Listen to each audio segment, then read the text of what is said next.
My wallet's empty again. Mine too, and the app says no balance. The screens show the market's down. This is so confusing. Tell me about it.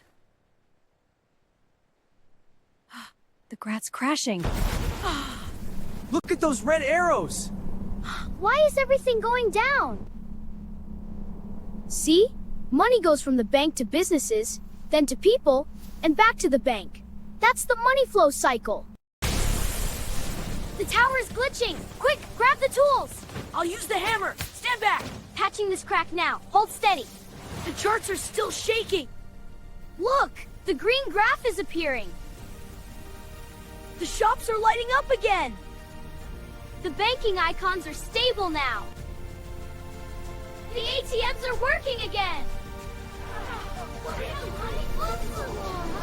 Finally, my transaction went through!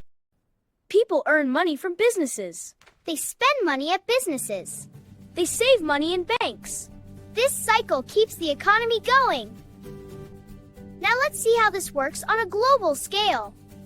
Banks, businesses, and countries, our money flows keep the whole world economy stable and active. Look, the stock market is rising strongly. The economy is fully recovering.